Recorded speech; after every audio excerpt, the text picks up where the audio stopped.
Statistics from the 2022 Annual Crime Report of the Uganda Police Force show that in 2021 and 2022, murder by mob action was the second leading cause of homicides.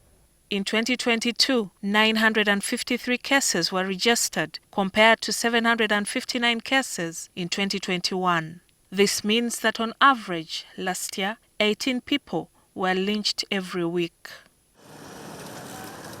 At about 6:30 p.m. on Saturday, 13th May this year, Timothy Semugenyi fell victim to a mob in Biyinja Zone, Kabalagala Parish in Machindia Division. He was beaten at this border stage opposite a fuel station.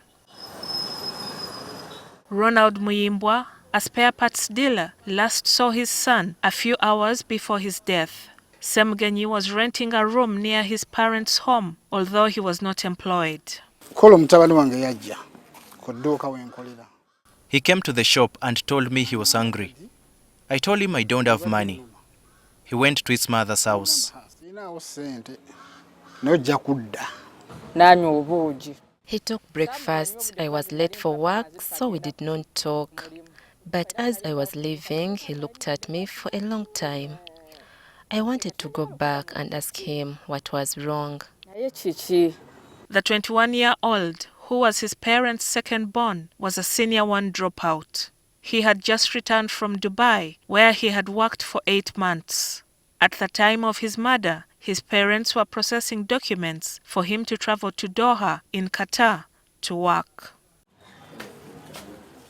As was their norm, Semugenyi and his mother, Juliet Namugerwa, constantly communicated on phone during the day. I told him to boil water because we were going to make passion fruits juice for sale. Semugenyi's girlfriend, who was pregnant, needed 20,000 shillings to attend an antenatal clinic. So, that afternoon, he borrowed a motorcycle from a friend to make money ferrying revelers to a music concert at Didi's World, a recreational center in Kansanga. Unfortunately, when he dropped off some passengers at the border stage, he was mistaken for a thief.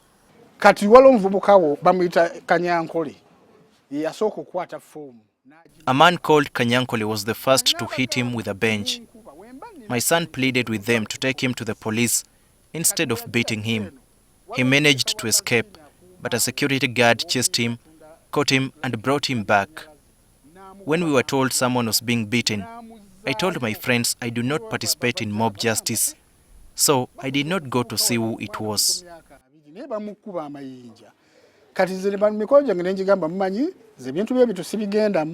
Muyimbwa did not know that the young man being bludgeoned by the mob 200 meters away from his shop was his son.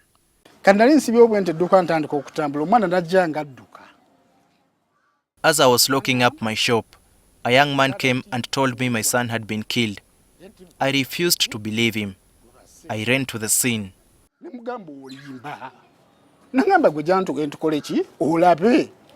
Muyimbwa rushed to the scene, but by the time he arrived, his son's body had been removed by friends and taken to Chibuli Hospital. I found 2 men carrying stones.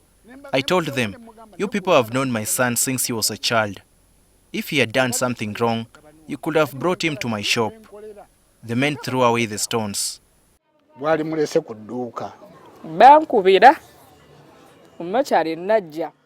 I rushed to the mortuary when I received the phone call. They had crushed his head. His eyes had fallen out. I held him, but people pulled me away.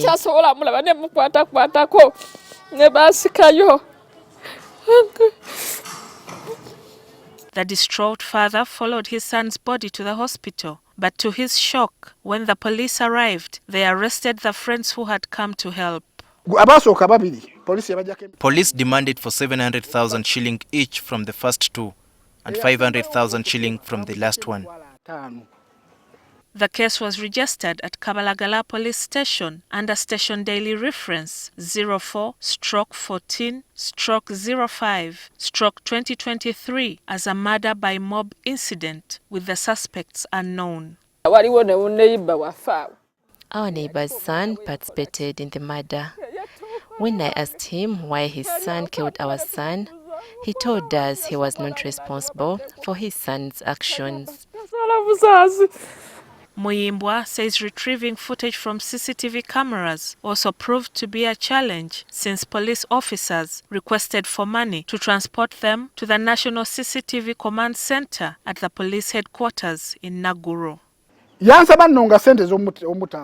He kept on asking me for money and I would give it to him because I wanted the file to move, but he kept playing games.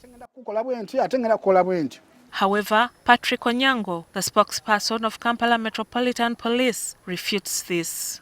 Trying to say that they are asking for money, that is an issue of just doesn't hold water, because it's one of the things that people are using to tarnish police image.